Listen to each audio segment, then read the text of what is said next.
Alright, picking right back up on turn 49 here. We're getting more fire gems to turn into more lightless lanterns. We've hit enchantment 7. We are skipping turns 40, 47, and 48 because I don't have them recorded. We get a Cradle of Faith, which is a really sweet, kind of rare magic site actually. That gets 2 Dominion spread, which is better than a lot of thrones in this game. This is actually, ironically, our biggest Dominion spread on this side of the map. Lots of blood slaves because we need them for astral corruptions. Gotta get those all sent to Utgard. Lots of assassinations because we're fighting Vengeful Waters. Get an Earth Gnome. Some events. Arena Battle because those are awesome. And yeah, let's look at the turn. So, got some wolf herds coming through with some wolves. I think we're moving here to preempt this. Wolves are terrible, guys. So I'm actually overdoing it with this mage commitment, but I don't want to lose mages, which is why I'm moving 5 of them. I could probably have sent 3 safely. Safely could have sent 3. So these guys get hit. That's from Illwinter. Looks like Atlantis' god is at it again, killing more stuff.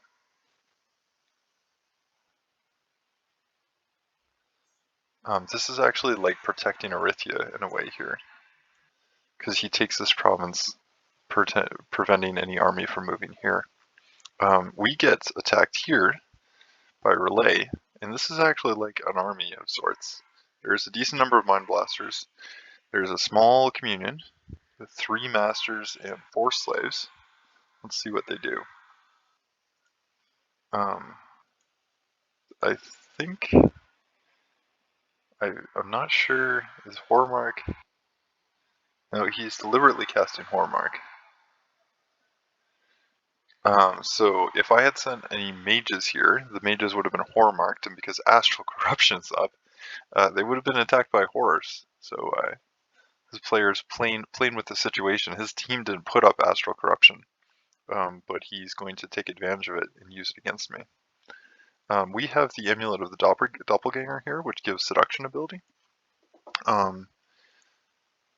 This allows me to effectively trigger an assassination attempt.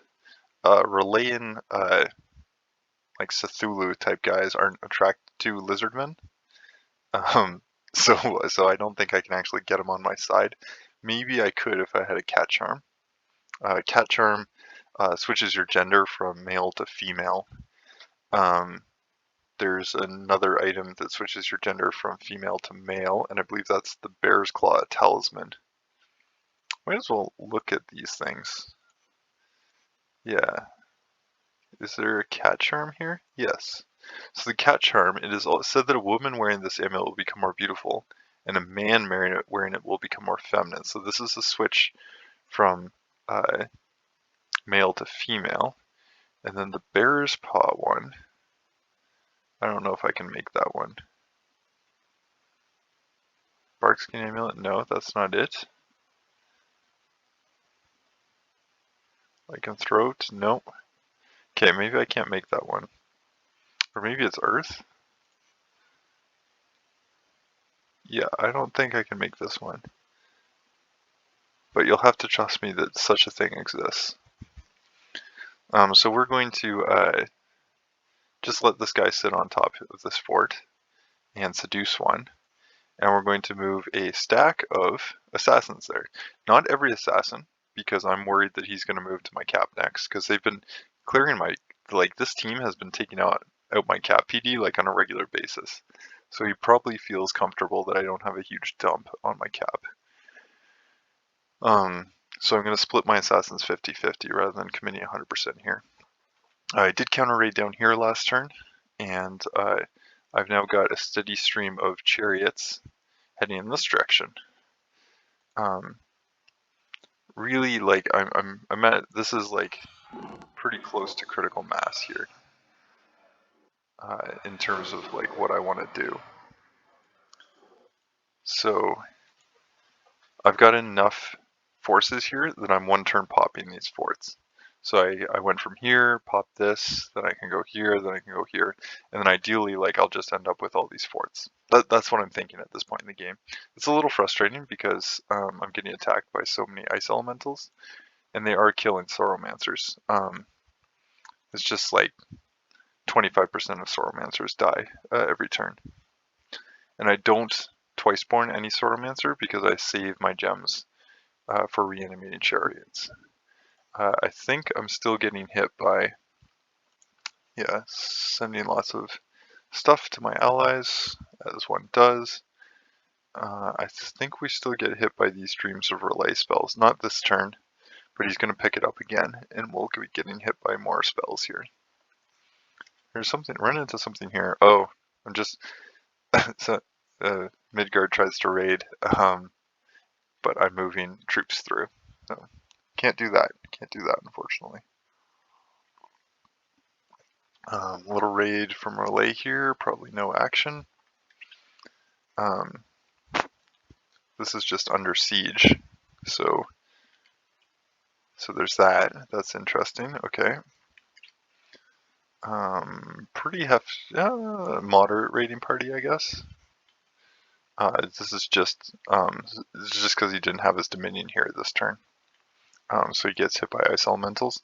The Dominion is calculated at the start for Vengeful Waters, even though the Vengeful Waters attack actually happens at the end. It's very strange. So what's going on here is Calum has a lot of stuff, and Midgard has less stuff. And there's going to be a disastrous win here. And there's mages here and everything. Yes, this will be a disastrous win.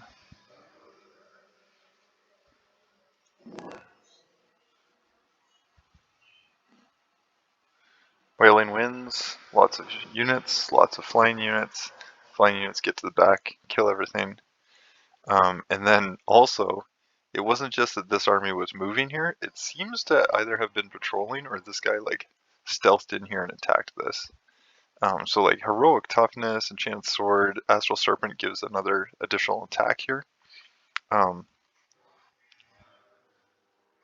Like this is an actual force that was brought in, but not enough, never enough.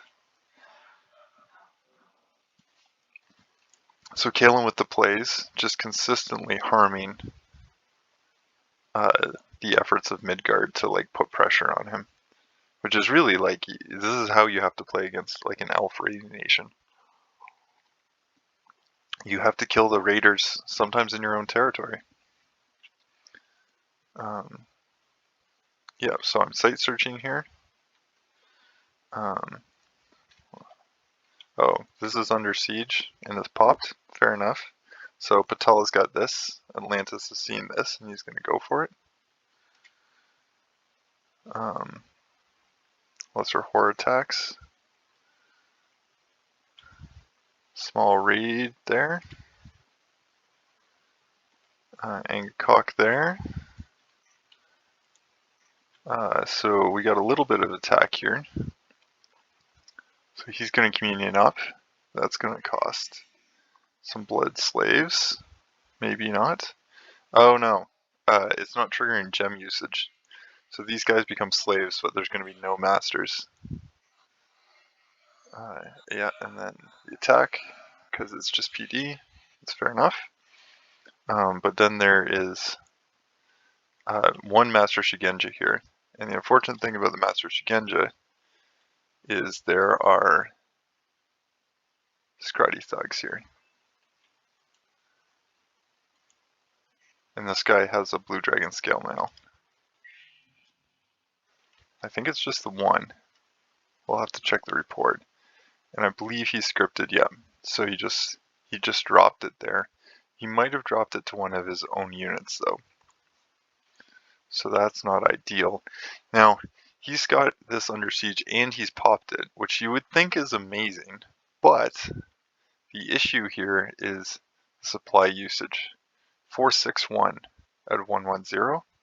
So these troops here are starving. They have good morale, but they're starving, so they're taking a huge morale penalty. Yeah, so Atlantis, we'll keep an eye on this one for the next turn. I think I'll just do turn 50. Not too much here, just a little bit of raiding.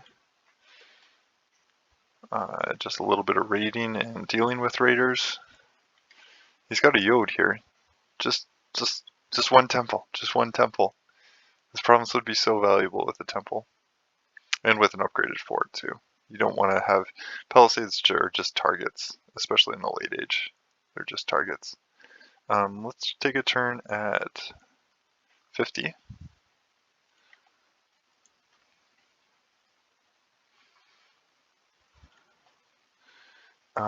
Yeah. This is a remote horror attack. This is a remote horror attack. This is a remote horror attack. This is a remote horror attack. This is a remote horror attack. I was building lightless lanterns. Fortunately, the lightless lanterns still get built. But I just lost all these mages to build those lightless lanterns. In my mind, it's still worth it, so I'm still going to do it because the chance is low enough. But I'm not. I'm sad when that happens. So Atlantis getting attacked. Relay attacked Calum but was defeated. So some kind of HP route perhaps. Iron Skin. I don't understand how you lose this. It's a friggin' Kraken. He's triggered all kinds of gem usage.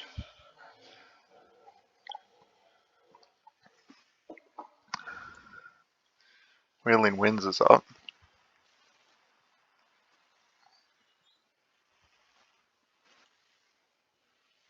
Yeah, you can't lose this.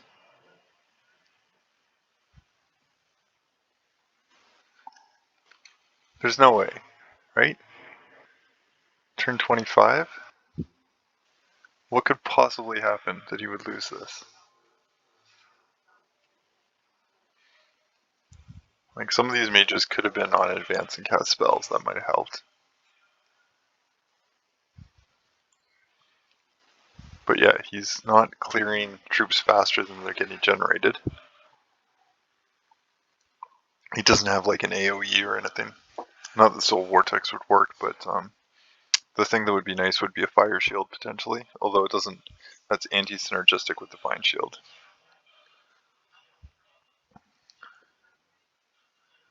Yeah, what's up?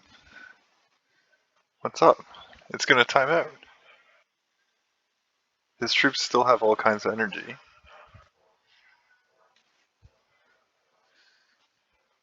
It's gonna time out? It must time out. Yeah, the guy's regenning 42 per tick. It's got time out.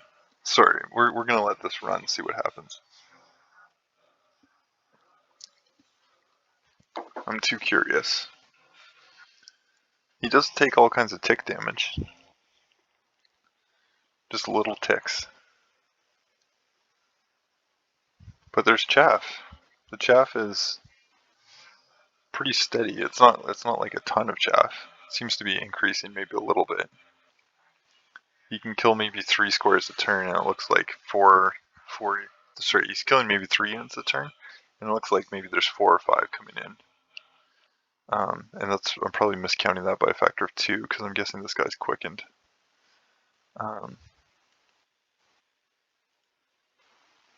810 kills. Plus he got another 300 this battle. That's 1,100. That's Vengeance of the Dead territory. Like, this guy can only kill 300 units in a round, right? There's 100 rounds, and he can kill 3 per square. I guess he's going to get more than that because it's going to go up to like 120. Okay, so Relay is routed, but he's not running yet. So Calum's gonna route, time's out, and this guy's gonna get off the field, right? Yeah, he gets off the field. So the battle time's out, Calum wins. We seduce. Let's see if there's any other things down here other than the vengeful water attacks right here. Got some PD and some resources. We send a Sauromancer in. Not gonna watch this. We get the Trident from Beyond, which is an amazing item. Let's retract this. Trident from Beyond is a water booster. So this is like a unique item that allows like really, really useful as water booster actually. Incredibly useful. Because this, then Water Bracelet, Robe of the Sea, I think that's the most amount of water boosting you can get. Cool. So now we have assassins here, so these guys will be assassinating. Atlantis has decided to bring his god back somewhere into his side of the world.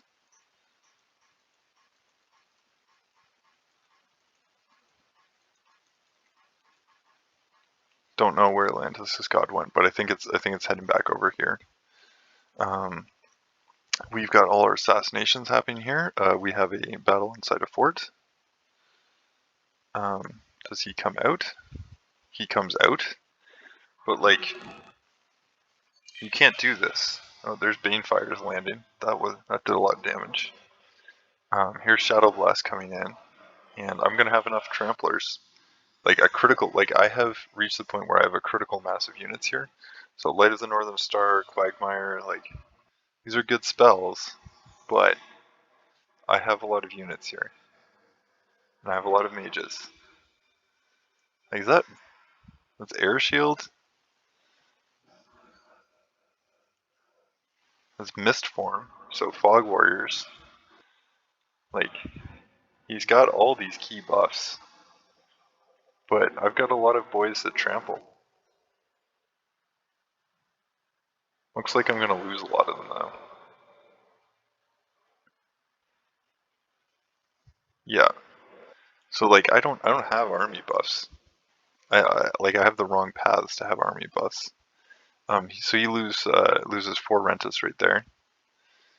We pick up a Skull Staff, which might have been mine. No, it's not mine. Golden Arbalist, sure. Moonvine Bracelet, sure. We'll send that along. And then we go in the fort, and everything that was in the fort had came out, so it's ours. But we've lost our chariots. That's what we lost. Let's go back here.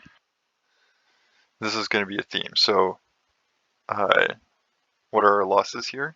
We lost a Lizard Lord, some random stuff, and all of our chariots. So we need to replace the chariots, but we did good damage. So I need a steady stream of chariots coming in to maintain the pressure.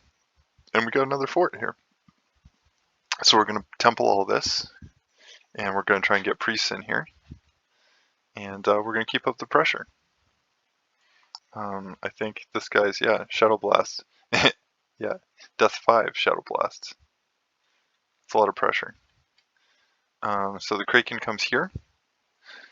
So this is another 300. So we watched that. I feel like we watched that. The Kraken defended that province. Oh yeah, there's a lab there. So the Kraken did defend that.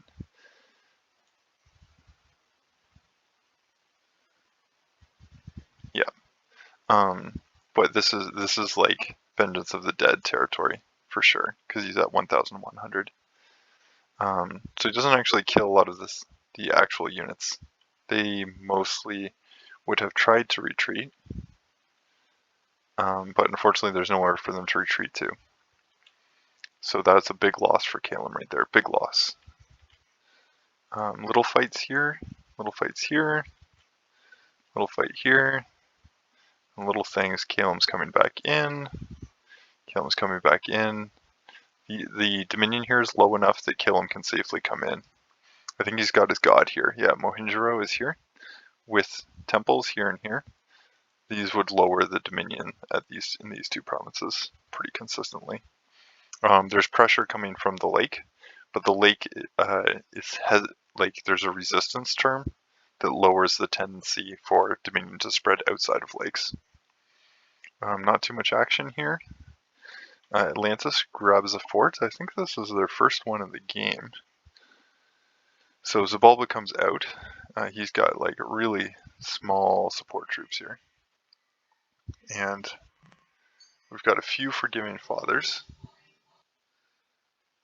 And generally I think set to evocations. And pops through there, and then he goes into the fort.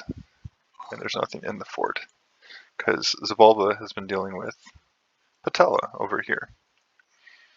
So nice. Atlantis claims another fort for himself. So over here, there's a little army. There's a little army here. There's a little bit of fighting here. And Nagini comes in. Oh, but he said to retreat. Doesn't matter. Probably just site searching. So Master Shiginja. Bogarus attacked Ukard but was defeated. So we should watch this. So we have an actual fight here. This is the same army as last time. One of these guys was tricked out as a thug, and we are going to trigger gem usage here. Versus a bunch of astropelagists using the same trick. So 1 gem for power of the spheres, and then summoning air elementals. Now the issue here is these guys are all starving, which affects their morale, -4. And I don't think has any other detriment, but the -4 morale is a thing. Like they're super experienced, which is nice, but so the Sabbath trigger, Sabbath Master all triggers here. And Sabbath slaves are the Sethkona. Now the issue with this is look at the blood slaves. There's 2 blood slaves left here. And they've just got all consumed summoning imps. So they're out of blood slaves, and I think he's just going to absolutely crush this. So Howl, great combat spell. Very good. Shadow Blast, excellent evocation. The Howl's coming into the back line here, harassing down these units. Looks like the Thug is here. Okay, excellent. Easy win. Now, what goes on inside the fort, though, is different. All these Sethkona here still have the same script. And this Scrotty here, which would be, I think the Scrotty, oh no, this is a different Scrotty. Where's the other Scrotty? Here's one here. No, different Scrotty. Here's one here. Yeah, so this guy, they're all still on the same script. So there's a handful of astropelagists in here that weren't given, probably, like I'm guessing Bogarus didn't have enough gems to give them stuff, or he would have, and brought them out. So they're just there. Now, a communion just went off. And I think what happened here is that every single one of these guys is a communion slave, and not one of them is a communion master. I'm not gonna try and figure this out. Maybe it's here. There might be a communion master. No, that one's just running. So the communion slaves have no masters because the masters were all these Scrotty, and the Scrotty can't become masters because there's no blood slaves anymore. So he ends up with a completely disabled Sethkona core here that's extremely vulnerable to getting hit by anything. And he's got all these other casters, which could be doing stuff, but they're scripted like they expect to be in a powerful communion, so I don't think he can even get like his spells off here, is what I think is going on. Shadow Bless is probably scripted, because we saw that last time. Yeah. So, this meager force here, let's see, that's routed. There's Astropelagus, and they're summoning wolves. And these are phantasmal wolves, guys. These are just awful things. But he's gonna lose to phantasmal wolves. Yep. Brutal. So, could have won had he had the slaves in the next battle, which is hard to do. Hard to bring enough slaves to ensure that, because you have to protect them as they transition into the next battle. So what are the losses here? Really minimal losses going in. Some Norna, some Sethkona, not bad. Killed these Astropelagus, amazing. Killed the Malia very good. So there's very little opportunity for counterplay. However, 16 Sethkona is rough. The 3 werewolves, I think he lost all 3 of them. Yep. The 3 Scrotty. I think so, no, yeah, 3 Scrotty, so he keeps 3 of those. Loses his Bog Mummy. And importantly, any items that were left behind, there was 11 mages here to pick them up. So he almost routed them, because he routed the archers, but there was enough mages casting phantasmal wolves to lose here. It also feels like he had all of his herdmen. Yeah, there was 100 herdmen left over here, and it feels like that they were all on the Grey Lord or something. So you really need to be spreading out your units among your commanders, so that you don't end up in the situation where he had no chaff coming in. Like, it turned out that starving wasn't a big deal. It's just he had no chaff, because he had all of his guys on a commander that got sniped, whereas he could have spread out his units. So this is not good. This is the end of an era here for Bogarus. He has to pull back. Disease Demon kills a Tungulik. 12 Tunguliks going underwater here. Probably spamming Frozen Heart would be my guess. They can all cast Stygian Skin, yeah, sure enough. Quicken Self, okay. Frozen Heart, fair enough. Gotta love it. Doing a little bit of raiding. I have my guy set to retreat, so it's not a big deal. We're getting our Dominion spread there. Utgard goes out. Anything we forge, we have a chance of dying. We still made all those lightless lanterns, and they're getting sent to Utgard. Sending some slaves to Atlantis so that he can empower. Yeah, we deal with the wolves here with the Sauromancers. The overcommitment of Sauromancers. That might have been a good idea.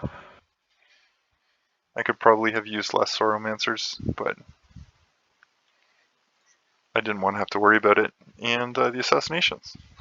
Sweet, I think that's enough for now. We'll stop at turn 50 here. Thanks for watching.